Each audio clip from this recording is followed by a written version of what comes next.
5 Creepiest Unsolved Mysteries. Number 5. The Jamison Family. In October 2009, in southeast Oklahoma, the Jamison family went missing. The only thing the search party found was their abandoned truck. In the truck were Bobby and Sherilyn's wallets, IDs, mobile phones, a GPS, maps, and $32,000 in cash. In November 2013, little more than 4 years later, their skeletal remains were discovered in the woods just 3 miles away from where the truck was found. The remains were discovered face down and side by side. Video footage captured the last day the family were seen alive, shows both the parents walking around in a trance-like state. Red Oak, Oklahoma is known for its crystal meth problems, making drugs a possible motive. Number 4. Dorothy Jane Scott.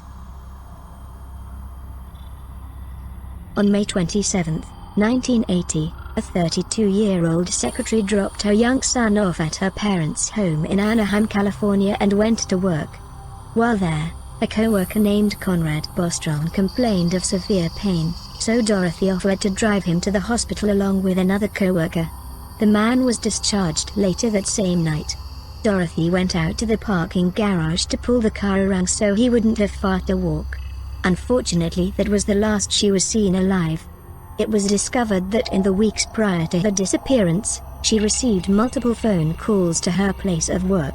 These calls were from a man claiming to be stalking her and telling her about her day. That same man began to call Dorothy's mother almost every Wednesday for the next 4 years, asking for Dorothy, or claiming he had killed her. In August 1984, Dorothy's skeletal remains were found along Santa Ana Canyon Road in Anaheim Hills, and her car was found burned in an alley in the city of Santa Ana. Her disappearance and death, as well as the identity of the mysterious caller, remains a mystery. Number 3. Amy Bradley.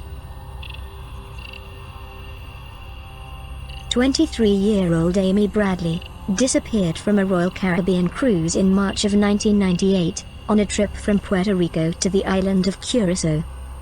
During her third night, she stepped out onto her room's balcony to smoke a cigarette. Her family would never see her again. Around 8 a.m., the captain paged the ship for Amy, on her family's pleas. Since Amy had still not returned to her cabin, the captain ordered a thorough search of the massive ship, 10 decks, and 999 rooms, but there was no sign of her. Some passengers claimed they saw Amy dancing with a bass player earlier that evening. Security footage shows the two head to another area of the ship together, and the bass player returning alone. Authorities could find no evidence to tie the man to her disappearance, and he was never detained.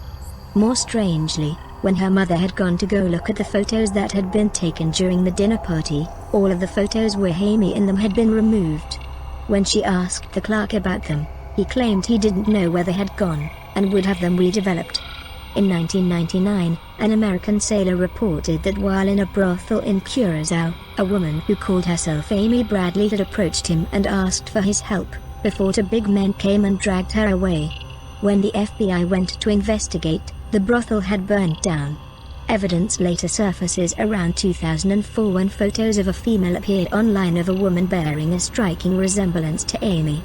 Despite all of the evidence, the case of Amy Bradley is still unsolved. Number 2. The Sodder Family.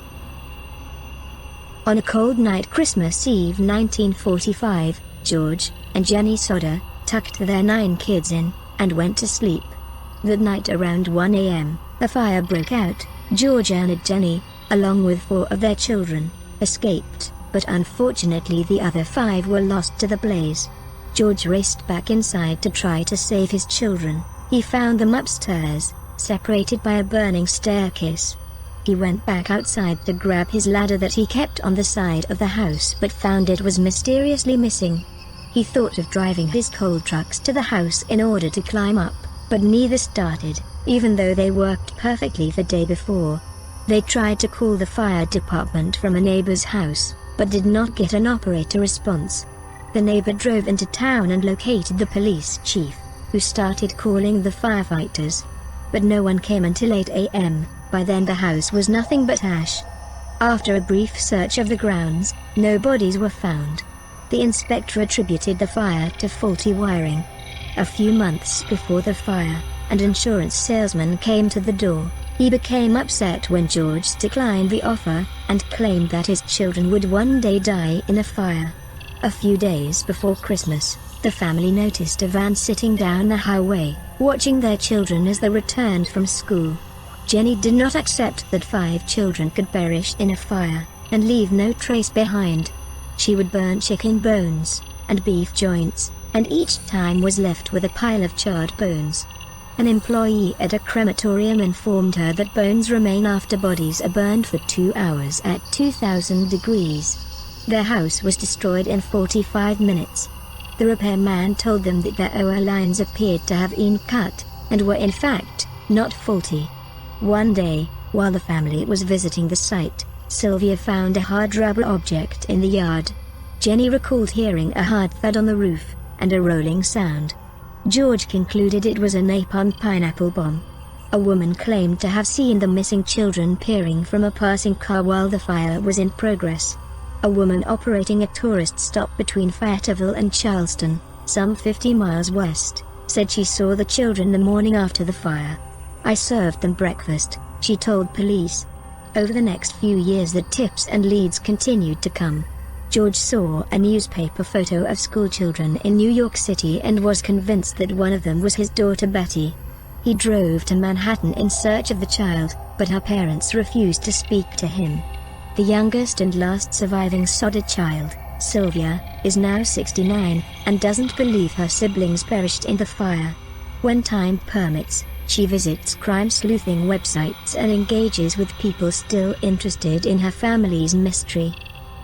Number 1. Nicholas Barclay.